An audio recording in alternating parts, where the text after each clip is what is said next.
Hey everyone, welcome back to another video. Today, the question that I will answer is, if hell is not eternal, what does Mark chapter 9 verse 44 mean when it says, their worm dieth not, and the fire is not quenched? So, the word hell in this case does not refer to a location or a place. If God created a special place for the wicked, it would have been mentioned in the creation account in Genesis chapters 1 and 2. When David said, the sorrows of hell compassed me about, the snares of death prevented me, in Psalm 18 verse 5, he couldn't have been talking about hellfire, because how can a righteous man be in hell? Okay, so therefore, David was actually talking about the grave and death, which was close by because of how Saul was chasing him up and down. As he himself said in 1 Samuel chapter 20 verse 3, that there's but a step between me and death. Okay. Furthermore, we might remember what Jonah said. I cried by reason of mine affliction unto the Lord, and he heard me. Out of the belly of hell cried I, and thou heardest my voice. According to Jonah chapter 2 verse 2. What belly was he in? He was in the belly of a fish. But he called that the belly of hell because he could have died there if God did not rescue him. Okay. So in Mark chapter 9 verses 43 to 48, Jesus was not speaking of a physical fire.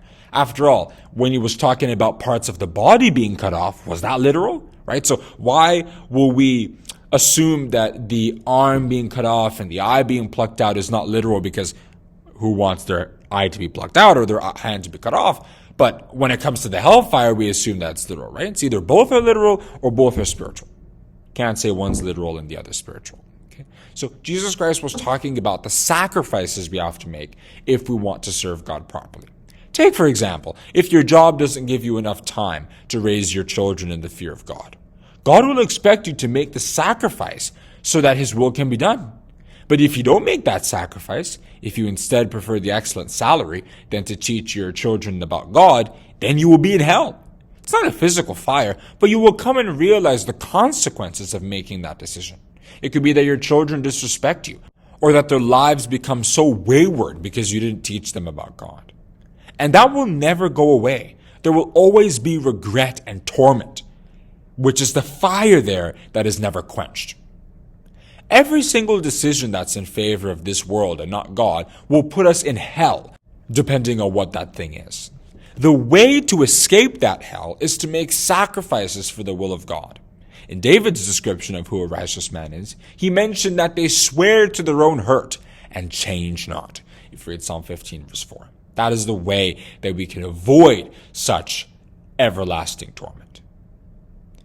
So that's where I'm going to stop on explaining what Mark chapter 9 verses 43 to 48 is, although in this case we were specifically talking about verse 44, when it says, their worm dieth not, and the fire is not quenched. The fire is not a literal fire. It is the torment that we face as a result of disobeying God's commandments, and that torment ends in death in the grave. Okay, so if you like the way I answer this question, then feel free to like the video and subscribe to the channel, and don't forget to click the notification bell if you haven't done so already to know when we come back with future videos, and also to check out some of the other videos that we have on this channel. Okay, have a great day, and I will see you in the next video.